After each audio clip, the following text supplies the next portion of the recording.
وہ آپ کے سامنے ہے، مگر جس نیک نیتی کے ساتھ ان کے اتحادی نے کام کرنے کی کوشش کی، اس کا جواب میں جیسے عوام کو دھوکہ ملا عمران خان سے، جیسے اپوزیشن کو دھوکہ ملا عمران خان سے، تو عمران خان صاحب نے اپنے اتحادیوں کو بھی استعمال کر کے اپنا فائدہ کے لیے اپنے وعدہ پہ پورا نہیں اترے. اور جب تک بلوچستان کے اصل نمائندے سامنے نہیں آئیں گے، جب تک ملک بھر کے ہر علاقے کے اصل نمائندے سامنے نہیں آئیں گے، میل کے کنسنسس بنا کے مسائل کا مقابلے کی کرنے کی کوشش نہیں کریں گے، تب تک ہم ان مسائل سے نہیں نکل سکتے ہیں.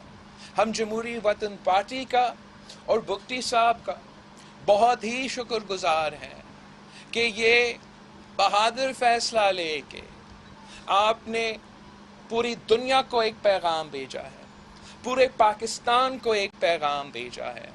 پاکستان کے عوام ہم سب کی طرف دیکھ رہے ہیں کہ ہم مل کے اس مشکل سے ان کو نکال سکیں. جو بلوچستان کے ایشوز ہیں وہ بہت ہی کمپلیکیٹڈ بھی ہیں، اور ہمارا تاریخ میں بلوچستان کے عوام کے ساتھ انصاف نہیں کیا گیا ہے. ہمیں اگر اس وفاق کو بچانا ہے، اگر ہم نے پاکستان کو بچانا ہے، تو ہم نے اپنے ہی عوام کے ساتھ انصاف کرنا پڑے گا. اور میں سمجھتا ہوں کہ جو خطرات ہے پاکستان کو، جو پاکستان کے مخالف پاکستان کے خلاف سازش کر رہے ہیں، ان کا یہ غلط فہمی ہے کہ وہ بلوچستان کی سچویشن کو ایکسپلائٹ کر سکیں گے. جب تک محب وطن، وفادار، بہادر بلوچستان کے قیادت جیسے بگٹی صاحب موجود ہے، تو کوئی پاکستان کا دشمن بلوچستان یا پاکستان کی طرف ایک مالی آنکھ سے نہیں دیکھ سکتے ہیں. اور انشاءاللہ تعالی جب ہم آگے جا کے مل کے الیکٹورل ریفارمز کروائیں گے، اور الیکٹورل ریفارمز کے بعد صاف و شفاف الیکشنز کروا کے پاکستان کے اصل نمائندے، عوام کے اصل نمائندے بلوچستان، سندھ، جنوبی پنجاب پختونخوا اور اس ملک کے ہر علاقے سے منتخب ہوں گے، تو جو پھر ہم مل کے فیصلے لیں گے وہ عوام کے مفاد کے فیصلے ہوں گے. وہ جو ہم مل کے فیصلے لیں گے وہ عوام کے مطالبات کے مطابق ہوں گے. اور یہی واحد طریقہ ہے کہ ہم اس ملک کو اور قوم کو ان مسائل سے نکال سکتے ہیں. تو میں ایک بار پھر جمہوری وطن پارٹی کا اور بگٹی صاحب کا شکر گزار ہوں، اور آپ سب کا بھی. اجازت سے لے لیں ایک سیکنڈ. پہلا اتحادی آج باضابطہ طور پر اپوزیشن کے ساتھ آ گیا. پرسوں آپ کی باپ سے بھی ملاقات کی، کیا رکاوٹ ہے دیگر اتحادیوں میں؟ دوسرا، آج عمران خان جو کہہ رہے ہیں کہ وہ ایک سرپرائز دیں گے، تو آپ کے خیال میں وہ سرپرائز کیا ہو سکتا ہے؟ جہاں تک بگٹی صاحب کی بات ہے، بگٹی صاحب اپنا فیصلہ لیتے ہیں، اور اس نے آج اپنا فیصلہ آپ کو سنا دیا ہے. یہ جو فیصلے ہیں یہ ایک ایکسپیرینس کے نتیجے میں اور 3 سال میں ان لوگوں کے ساتھ کام کرنے کے بعد اس فیصلے پہ اور اس نتیجے پہ لوگ پہنچے ہیں. اور بگٹی صاحب ایک بہادر آدمی ہے، زبان دے دیتا ہے تو زبان پہ بھی کھڑا ہو جاتا ہے. اور ہم سمجھتے ہیں کہ نیا نسل کو مل کے ہمارے بزرگوں، ایک دوسرے کے بزرگوں کا جو لیگیسی ہے ان کا ذمہ داری ہمارے اوپر ہے.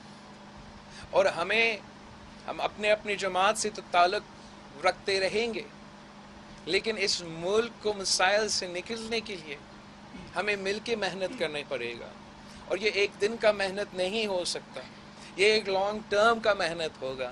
جہاں تک دوسرا اتحادیوں ہیں ان سے ہمارا اور دوسری جماعتوں کی بات چیت ہو رہا ہے، ان کا اپنا میرا خیال میں ان سب نے اپنے فیصلے تو کر چکے ہیں. اب ان کے اوپر ہے اور ان کی مرضی ہے کہ وہ کب اور کیسے اپنا فیصلہ کو ملک کو قوم کو عوام کے سامنے. یاسر آپ کر لیں. یاسر آپ چیئرمین صاحب یہ بتائیے گا کہ سرپرائز تو پرائم منسٹر نے دینا تھا, سرپرائز سے پہلے سرپرائز آپ دے رہے ہوں گے.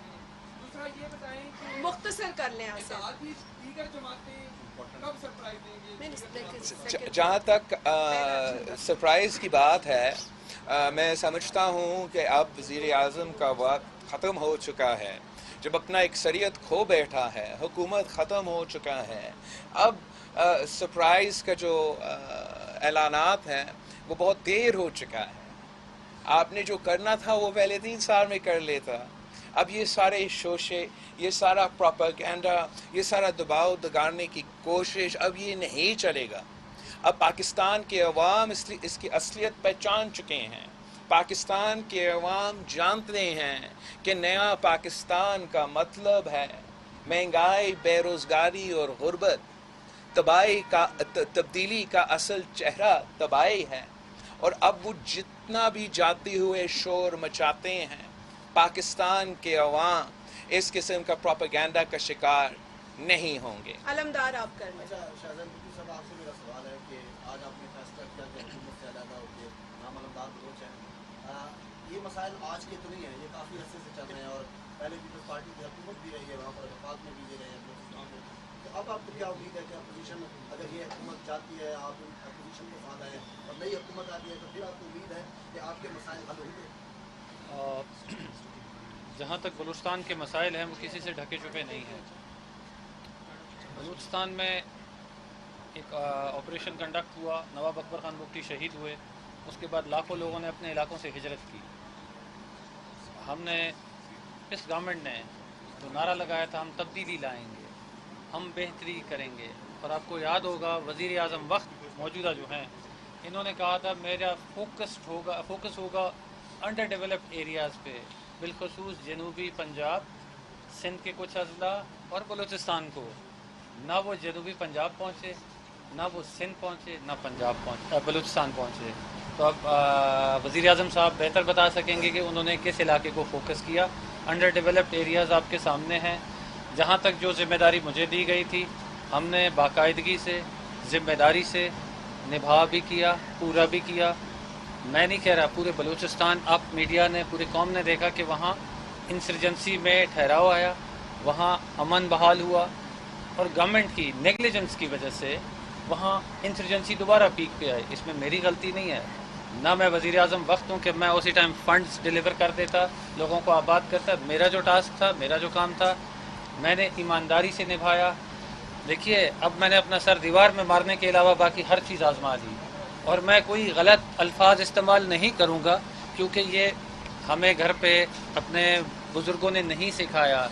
جو ہمارے دوست سیاست میں آپ تنقید کرنا چاہتے ہیں, آپ دلیل دیجئے, تنقید کیجئے. اگر آپ کو پیپلز پارٹی پہ اعتراض ہے, ہماری جماعت پہ ہے, مولانا فضل الرحمان صاحب پہ ہے, آپ کو نواز شریف صاحب پہ ہے, آپ دلائل دیجئے. آپ کے پاس ثبوت ہیں. آپ کہتے ہیں تمام کرپٹ ہیں, آپ ثبوت رکھیے, پاکستانی قوم دیکھ لے گا.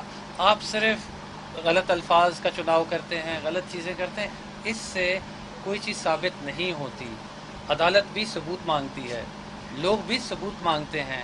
کچھ لوگ خوش ہوتے ہیں, تالی بجانے والے بہت ہوتے ہیں, ساتھ کھڑے ہونے والے مختلف لوگ ہوتے ہیں. تو میری گزارش ہے, ہم نے بڑی کوشش کی. اب ہم چاہتے ہیں کہ پی ڈی ایم میں ظاہر حقیقی جماعتیں ہیں, پرانی جماعتیں ہیں, اور ظاہر ہے ہر کوئی اپنے علاقوں کو اور پاکستان کی بہتری کے لیے ساتھ مل کے فیصلہ کریں گے, جس میں پورے پاکستان کا مستقبل کو سنوار سکیں. آپ سے ایک سوال ہے کہ ایک تو ایک ہجانی کیفیت پیدا ہوئی ہے, ایک طرف عمران خان صاحب کا جلسہ ہے, دوسری طرف پی ڈی ایم کا جلسہ ہے. آپ کی پارٹی کمیٹیڈ ہے کہ ہم اس طرح کا اسٹیٹ پاور شو نہیں کریں گے کہ آمنے سامنے یا دھرنے کی کیفیت میں. تو آپ کی ایڈوائز کیا ہوگی پی ڈی ایم کو؟ ایک تو, اور جب بلوچستان کا معاملہ آیا تھا تو پریزیڈنٹ زرداری صاحب نے بلوچستان سے معافی مانگی اور بلوچستان کو پیکیج دیا تھا. آج آپ کیا کمٹمنٹ کر رہے ہیں؟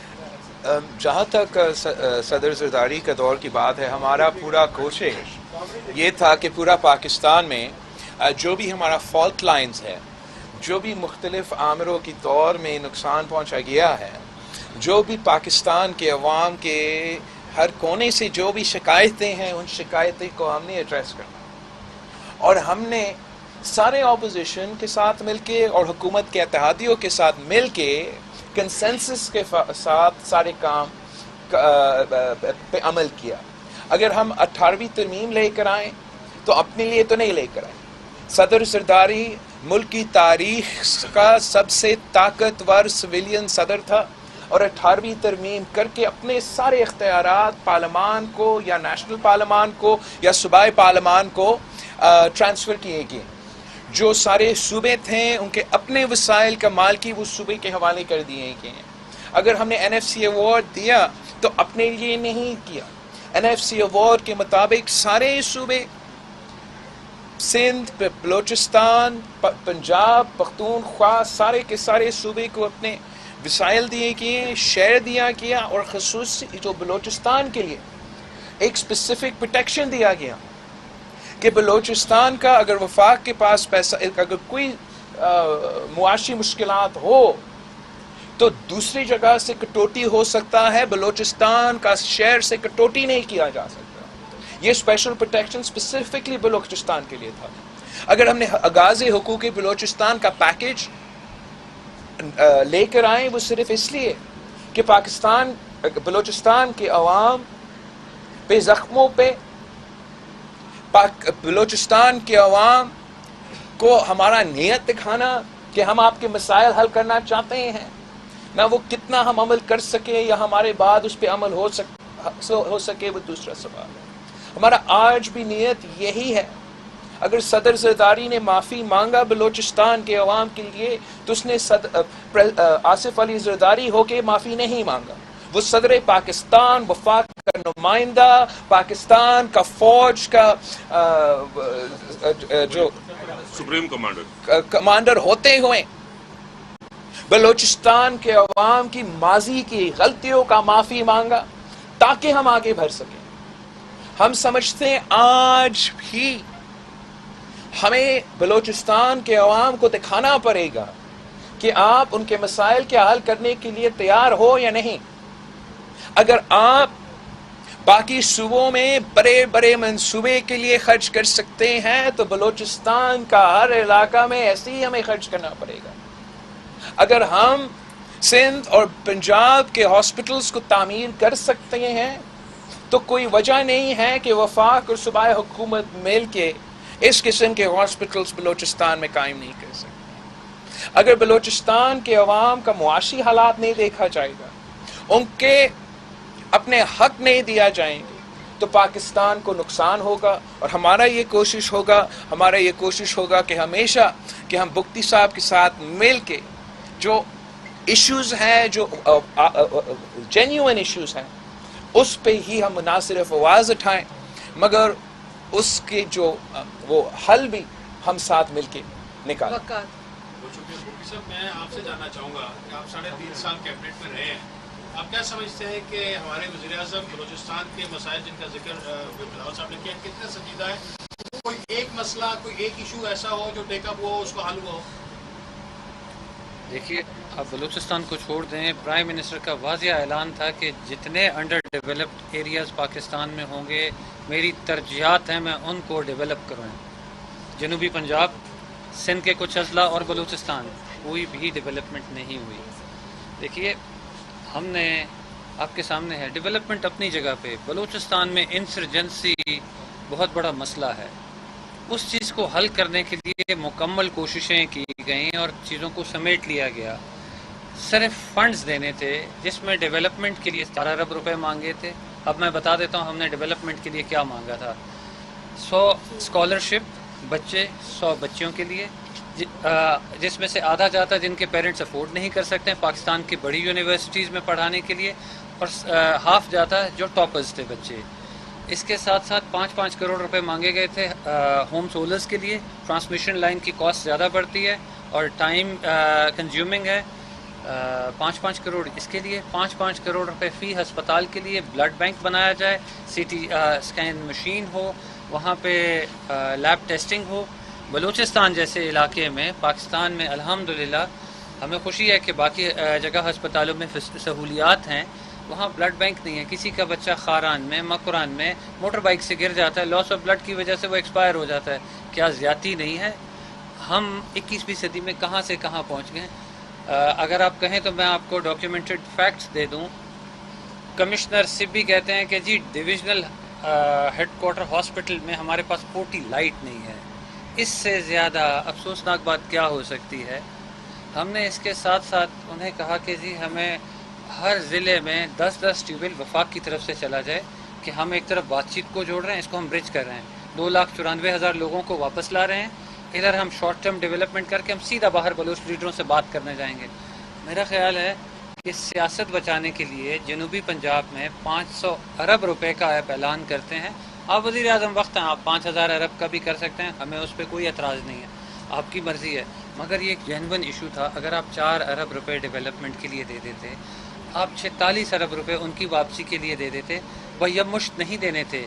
آپ نے انیشلی ان کی واپسی پہ ٹرانسپورٹیشن, ٹینٹ سٹی اور 3 مہینے کا راشن دینا تھا, جیسے فاٹا میں ہوا ہے. وہ 2.5 ارب. کیا پاکستان سرکار 8 ارب روپے نہیں دے سکتی تھی؟ اتنی تاخیر کرنے کی کیا ضرورت تھی؟ آپ بتائیں. اگر آپ اس کو سیکنڈری یا ایٹ لاسٹ پرائیورٹی سمجھتے ہیں, پھر تو میرا خیال ہے پھر میں قوم سے معافی مانگتا ہوں. وزیر اعظم صاحب درست ہیں, آپ تمام بتا دیں. دیکھیں, انسرجنسی بہت بڑا مسئلہ ہے. ہم اس کو بہتر کرنے کی کوشش کر رہے تھے. ہم نے اپنی طرف سے جو ہماری ذمہ داری تھی میں نے پوری کی. میرے پاس ایک کئی ہزار صفحوں پہ مشتمل پورا ڈیٹا پڑا ہے, اور ہم امید رکھتے ہیں کہ ہم ایز پی ڈی ایم اس پہ تمام کا فوکس ہوگا. کوشش ہوگی کہ اس کو جلد سے جلد حل کیا جائے. آپ کر لیں بھائی, پھر خالد آپ پھر صحیح. 1 سیکنڈ بھائی, نہیں اس طرح نہیں ہوگا, اس طرح آپ کریں سوال. بلاول صاحب, مفتی صاحب یہ بتائیے گا کہ تحریک عدم اعتماد اب کل پیش ہو رہی ہے, کیا حکمت عملی اپنا رہی ہے اپوزیشن, کس طرح سے اس کو کامیاب بنایا جائے گا؟ کیونکہ حکومت یہ کہہ رہی ہے کہ یہ تحریک عدم اعتماد ناکام ہوگی, ہماری اسٹریٹجی بن چکی ہے. یہ بتائیے گا کہ یہ کہا جا رہا ہے کہ ایک اہم ملاقات ہو گئی ہے اور تمام معاملات طے ہو گئے ہیں. اس تمام صورتحال میں کیسے اپوزیشن جو ہے اس تحریک عدم اعتماد کو کامیاب بنائے گی؟ اپوزیشن اور ہم سب جمہوریت پہ یقین رکھتے ہیں, اور ہم نے یہ اصول بنایا ہے کہ یہ والے غیر جمہوری شخص ہو, ہم اس کو سلیکٹڈ کہتے ہیں, لیکن ہم صرف اور صرف جمہوری ہتھیار اپنا کے اس کا مقابلہ کریں گے اور اس غیر جمہوری شخص سے جمہوریت کا انتقام لیں گے. اور یہی وجہ ہے کہ پاکستان کے تاریخ میں بہت طریقے اپنائے گئے ہیں پاکستان کے حکومتوں کو گرانے کے لیے یا وزیر اعظم وقت کے خلاف قدم اٹھانے کے لیے. اور ہم نے پورا زور دیا کہ ہم جمہوری ضرور احتجاج بھی کریں گے, جو جمہوریت میں احتجاج حق ہے, لیکن ہم پارلیمان میں یہ مقابلہ کر کے جمہوری طریقہ اپنا کے اس کو شکست دلوائیں گے. اور جمہوری طریقہ میں ہم کامیاب ہو چکے ہیں. ہم پاکستان کے عوام کو مبارکباد دیتے ہیں, آپ سب کو مبارکباد دیتے ہیں کہ عمران کا اکثریت کھو چکا ہے, اس کا حکومت ختم ہو گیا ہے. اب جمہوری طریقہ اس کے پاس نہیں ہے جیتنے کا.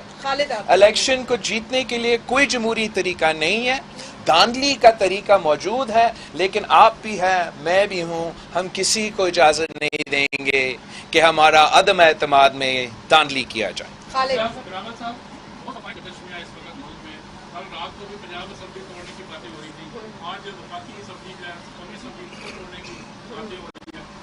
ایمرجنسی کے نفاذ کے بارے میں صدر سے کوئی گفتگو کی خبریں چل رہی ہیں, کیا اس بحران میں یہ سب کچھ قابل قبول ہوگا؟ ایک عمران خان اپنا شکست دیکھتے ہوئے میں یہ بار بار کہتا آ رہا ہوں کہ اس نے یہ فلسفی اپنایا ہے کہ اگر مجھے نہیں کھیلنے دیں گے میں کسی کو نہیں کھیلنے دوں گا. مگر پاکستان کے سارے جو سٹیک ہولڈرز ہیں انشاءاللہ تعالی اس ہارا ہوا شخص کی سازش کو کامیاب نہیں ہونے دیں گے. ہم اب سب اس بات پہ متفق ہیں کہ عوام کو اپنا فیصلے کرنے دیں, پارلیمان کو اپنا فیصلہ کرنا دیں, اور ایک آزاد صورتحال میں اگر سیاست کیا جائے گا تو مسائل کا حل نکل سکتے ہیں. یہ جو ایمرجنسی کے دھمکیاں ہیں, یہ جو پارلیمان لاجز پہ حملہ ہوا, سندھ ہاؤس پہ حملہ ہوا, these are all signs of a desperate man. اور ہم سب الیکشن لڑتے ہیں, ہم جانتے ہیں کہ جب آپ جیت رہے ہو تو آپ لڑائی کروانا نہیں چاہتے ہو, خاص طور پہ الیکشن ڈے پہ، الیکشن کے پیریڈ میں آپ چاہتے ہو کہ سارے چیزیں پرامن طریقے سے گزریں، آپ کے لوگ جا کے ووٹ ڈالیں اور آرام سے بیٹھ کے اپنا آپ جیت انجوائے کریں۔ جب آپ ایک ہرا ہوا شخص ہے، جب آپ جانتے ہو کہ عوام آپ کے ساتھ نہیں ہے، آپ کے ووٹرز آپ کے ساتھ نہیں ہیں، تو یہ پاکستان کی سیاست کا، الیکشنز کا ایک طریقہ کار بن چکا ہے۔ آپ نے بائی الیکشنز میں، یہ ڈاسکا الیکشن میں دیکھا تھا، کراچی میں ملیک کا بائی الیکشن دیکھا تھا، کشمیر ہو، گلگت ہو، جگہ جگہ ہارنے والے جو ہیں وہ وائلنس کرنے کی کوشش کرتے ہیں، بدامنی پھیلانے کی کوشش کرتے ہیں، اس لیے کہ اپوزیشن ایک کانفیڈنٹ پوزیشن میں ہے اور اکثریت کے ساتھ بیٹھے ہیں۔ ہمارا یہ موقف ہے کہ ہمیں اس پورا فیز میں پرامن طریقے سے گزرنا چاہیے، کسی کو پرووک نہیں کرنا چاہیے، اپنے آپ کو ایسا کوئی پوزیشن میں نہیں ڈالنا چاہیے جس سے ہمیں کسی کلیش کا ہم موقع پیدا کریں، جس سے عمران یا کوئی اور اس کا فائدہ نکالنے کی کوشش کرے۔ جاوید آپ کر لیں سر، وہ جاوید آپ ادھر سے آپ دونوں سیاستدانوں سے آپ سے سوال یہ ہے کہ آج آپ کی سیاسی بصیرت کیا کہتی ہے کہ پرائم منسٹر اپنے جلسے میں کیا اعلان کریں گے، اور دوسری صاحب آپ سے کہ پرائم منسٹر نے چند دن پہلے رپورٹنگ کے حوالے سے ایک معاہدہ کیا ہے، اس پر آپ کیا کمنٹ کریں گے؟ آپ پہلے سوال دینا چاہ رہے ہیں؟ اب اگر یہ آئی تھنک کہ وزیر اعظم خان صاحب آج اپنا جلسہ میں پوچھے گا کہ مجھے کیوں نکالا۔ اچھا سعید آپ کر، عبداللہ ایک منٹ، سعید آپ کر لیں، سعید آپ کر لیں۔ یہ بتائیے گا کہ جیسا کہ کہا یہ جا رہا ہے کہ عمران خان صاحب جاتے ہوئے باقی صاحب کو لے کے جائیں گے، جاتی سندھ میں جو ہے وہ گورنر رائے جگانے کی بھی بات کی جا رہی ہے، اگر ایسا کیا جاتا ہے تو اپوزیشن کی کیا اس میں کچھ مشاورت ہوئی ہے، کیا حکمت عملی ہوگی آپ؟ جہاں تک خان صاحب ہے وہ اپنا اکثریت کھو چکا ہے، وہ ایمرجنسی ڈکلیئر کرنی تو دور کی بات ہے، گورنر راج ڈکلیئر کرنا تو دور کی بات ہے، اس وقت وہ کوئی نوٹیفیکیشن، کوئی ایڈوائس صدر کو یا کسی کو نہیں دے سکتا ہے، وہ اپنا پاورز اس طریقے سے استعمال نہیں کر سکتا، تو اپوزیشن کا کوئی گورنر راج کا ایمرجنسی کا ہم تھریٹ سیریسلی نہیں لے رہے ہیں۔ جہاں تک وزیر اعظم صاحب کا آج کا جلسہ ہے، یہ بھی اس کی کمزوری کا نشانی ہے کہ جو پارلیمان میں مقابلہ ہونا تھا، جو پارلیمان میں لڑائی لڑنا چاہیے تھا، اس لیے کہ وہاں اکثریت نہیں ہے، وہ باہر یہ امپریشن دینے کی کوشش کر رہے ہیں کہ اس کے ساتھ لوگ ہیں، مگر اگر لوگ واقعی ہی عمران خان صاحب کے ساتھ ہوتے تو وہ آپ سب کو پرائیویٹ میڈیا پہ یہ پابندی نہیں لگاتے کہ آپ اس کا جلسہ کور بھی نہیں کر سکتے ہیں، اور جو ان کا اپنا ایڈیٹڈ میڈیا ٹیم کا فوٹیج ہے اب وہی اجازت دیا جائے گا کہ آپ وہ دکھا سکتے ہیں۔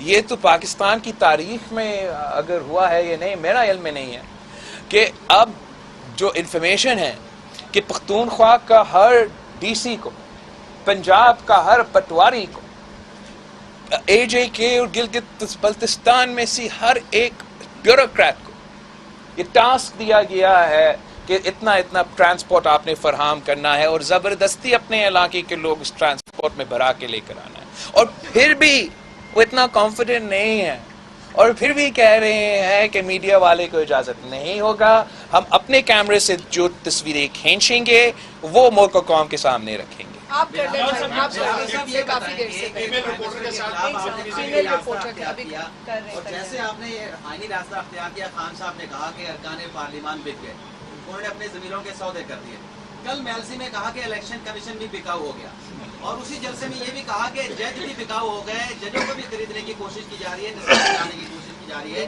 یہ بات کہاں پہ جا کے رکے گی کہ آخری جملہ خان صاحب کا یہ ہوگا کہ فوج بھی بک گئی؟ خان صاحب تو جھوٹ کا عادی ہے، وہ جب سے وزیر اعظم بنا ہے، بلکہ اس سے پہلے اس کا جو سیاست ہے وہ ہمیشہ جھوٹ پہ مبنی رہا ہے، حکومت ہے تو حکومت بھی جھوٹ پہ کھڑا ہے، اور آگے بھی اس قسم جھوٹ کو بیچنے کے اس کا سازش تو ہوگا، لیکن مسئلہ یہ ہے کہ 3 سال سے اب پاکستان کے عوام اس کو پہچان چکے ہیں، اب وہ پاکستان کے عوام اس غلط فہمی میں نہیں ہے کہ عمران خان سچ بولتا ہے، وہ جب الیکشن کمیشن پہ تنقید کرتا ہے تو پورا ملک ہنستا ہے کہ یہی شخص جس کے لیے 2018 کا سلیکشن کروایا گیا وہ آج کسی پہ اعتراض کر سکتا ہے. اب الیکشن کمیشن کا سب سے مزہ کا بات یہ ہے کہ امیدوار ان کا، نمائندہ ان کا، پارلیمانی پروسیس سے اپروو ہوتے ہوئے الیکشن کمیشن بنتا. جب ان کا ٹائگر فورس بن کے کام نہیں کرتے تو ان کا اعتراض کہ بکے ہوئے. اب سپریم کورٹ اور پاکستان کی عدلیہ کی آزادی کا جد و جہد چل رہا ہے اور ایک کوشش ہے کہ ہم اس پوائنٹ پہ آ جائے کہ ہمارا آزاد عدلیہ کا مقام ایک انٹرنیشنل آزاد عدلیہ کا مقام ہو. جو سب سے بڑا دھچکا اس آزاد عدلیہ کا سٹیٹس پہ ملا وہ تو 2018 کے الیکشنز میں ہوا تھا، جب یہ امپریشن کریٹ کیا گیا کہ چند لوگ عمران خان کا کیمپین چلا رہے تھے. اب جب ہمارا عدلیہ میں اتنا کانفیڈنس ہے، خاص طور پہ ہمارا جو چیف جسٹس صاحب ہیں، اس سے پہلے کافی متنازع چیف جسٹسز رہے ہیں، مگر آپ نے دیکھا ہوگا کہ جو سپریم کورٹ بار ایسوسی ایشن کا پٹیشن جمع ہوا، جب چیف جسٹس نے یہ پٹیشن رکھا اور سارے پارٹیز کو نوٹس بھیجا، تو اگر پورا ملک کا قیادت، اپوزیشن بھی اور حکومت کے وزیر بھی اس کورٹ کے سامنے آئے اور بیٹھے، اس کا مطلب یہ تھا کہ ہم چیف جسٹس صاحب پہ بھروسہ کرتے ہیں. اور اس وقت جب پورا ملک پولرائزڈ ہے تو ہمارا چیف جسٹس صاحب کا کریڈیبلٹی یہ، ہمارا چیف جسٹس صاحب کا انٹیگریٹی یہ ہے کہ سارے کے سارے اپوزیشن جماعتیں کی قیادت اور وفاقی وزراء ان کے کورٹ میں ان کے سامنے کھڑے تھے. اور عمران خان اس قسم کا کنسپریسی کر کے کورٹ کو متنازع بنانا چاہ رہے ہیں. میں سمجھتا ہوں کہ جو بھی فیصلہ آنریبل سپریم کورٹ لے گا وہ ان کا اپنا انسٹیٹیوشن کا فائدہ میں، ہمارا ملک کا کانسٹیٹیوشن کا فائدہ میں اور پاکستان کے فائدہ میں ہوگا. ایک سجیسشن آیا ہے جوڈیشری کے تھرو ہی کہ وہ اپنا ایک فل بینچ قیام کیا جائے تاکہ یہ کیسز سنے جائیں. ہم سمجھتے ہیں کہ جو بھی فیصلہ چیف جسٹس صاحب لیتا ہے اس کا پورا اختیار ہے، بینچ اپنی مرضی کی بنا سکتا ہے، یہ اس کا چیف جسٹس ہونے کا اختیار ہے.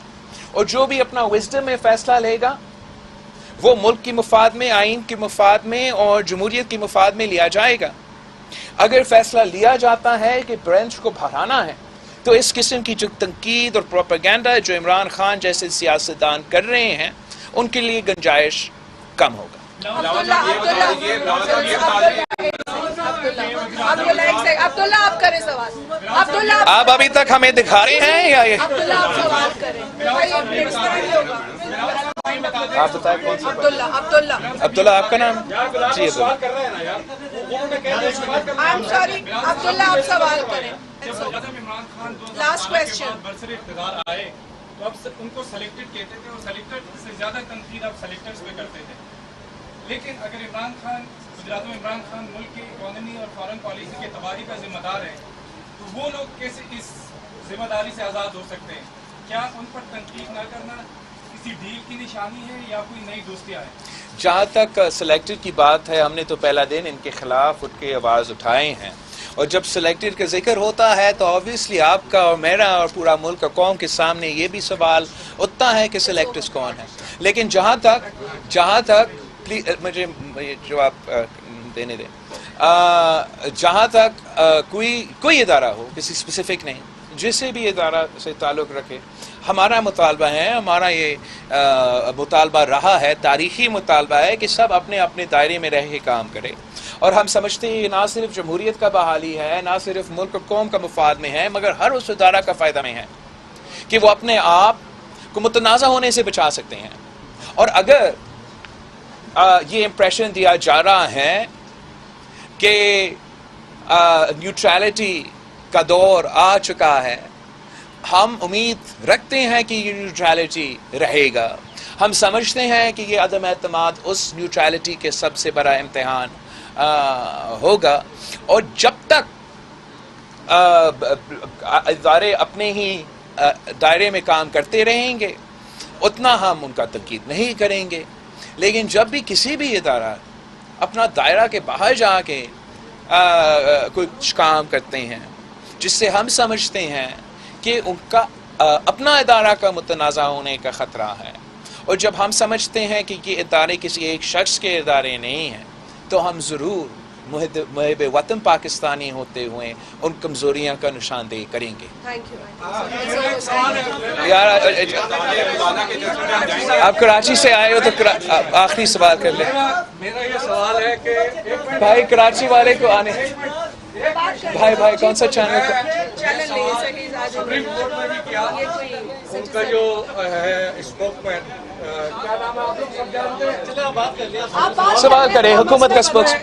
عمل بن معروف میرے گھر پہ ایک کرنل صاحب گھس گئے اور انہوں نے وائرلیس سیٹ لگائے، کیمرے لگائے، گیس کاٹ دی، پائپ کاٹ دیا.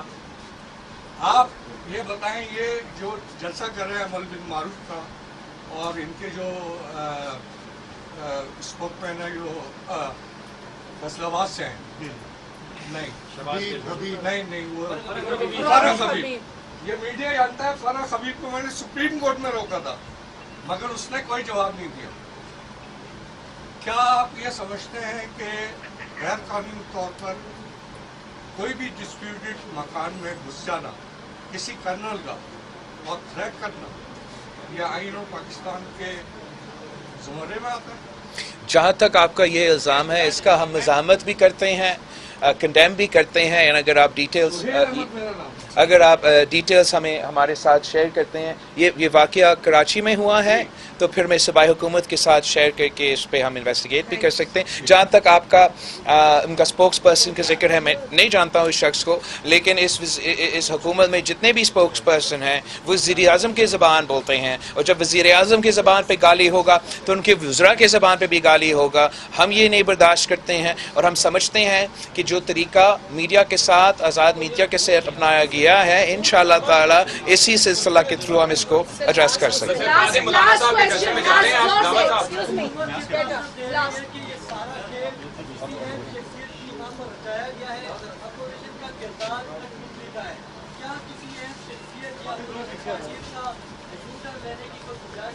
سر حکومت کا پورا کوشش، وزیر اعظم کا نہ صرف 3 سال کی سیاست مگر جب سے سیاست میں انٹری ڈال کے آج تک اس کا پورا سیاست اسی قسم کی سیاست پہ مبنی ہے. ہمارا سیاست ان چیزوں سے نہیں چلتے. اور میں آپ کے سامنے، آپ میرے وٹنسز ہو کہ 3 سال سے یہ کوئی ڈھکی چھپی بات نہیں، کوئی سازش نہیں، اپنا ہاتھ سے لکھا ہوا ایک لائے عمل تھا کہ ہم احتجاج کریں گے، سارے صوبے میں احتجاج کریں گے، اور جی ہاں لانگ مارچ بھی ہوگا، مگر اس سے ساتھ ساتھ عدم اعتماد ہونا چاہیے. پارلیمانی فرنٹ پہ ان پہ ہمیں حملہ کرنا چاہیے تاکہ دونوں طرف سے پریشر بڑھے، اور دونوں طرف سے جب پریشر بڑھتا ہے یہ غیر جمہوری شخص ہے، یہ نہیں برداشت کر سکے. اور انشاءاللہ تعالی ہم کسی ایک جس چیزیں کی طرف آپ نشانے کر رہے ہیں ہم اس کی طرف نہیں دیکھ رہے ہیں، اس چیزوں کی طرف نہیں دیکھ رہے ہیں. ہم کانفیڈنٹ ہیں کہ ہمارا نمبرز پورے ہیں، ہمارا تعداد پورے ہیں. یہ وزیر اعظم اپنا ایک ہارا ہوا شخص ہوتے ہوئے بہت سارے دھمکیاں تو دے رہے ہیں، لیکن بہت ہی دیر ہو چکا ہے. اب ایک ہی راستہ ہے کہ ہمت کرے، پارلیمان میں آئے، مقابلہ ہو. اب آپ اس قسم کی سازشیں، پروپیگنڈا کرنا، سائیکولوجیکل وارفیئر کرنا اب مناسب نہیں ہے. پاکستان کی تاریخ میں شہید محترمہ بینظیر بھٹو کے خلاف بھی عدم اعتماد لے کر آئے. اس وقت شہید محترمہ بینظیر بھٹو کے خلاف اپوزیشن آج مانتے ہیں، جو وہ عدم اعتماد لے کر آئے ہیں وہ بھی مانتے ہیں کہ وہ اکیلے نہیں تھے، ان کا ہر قسم کا ساتھ تھا، ہر قسم کا سپورٹ تھا. اور جب شہید محترمہ بینظیر بھٹو نے اس عدم اعتماد کا مقابلہ کر کے جیتی تو وہ ایک سیاسی انداز سے، رسپانسبل انداز سے مقابلہ کیا. ساری شکایت کے باوجود شہید محترمہ بینظیر بھٹو نے اپنی تقریر میں، آج بھی ریکارڈ میں ہے،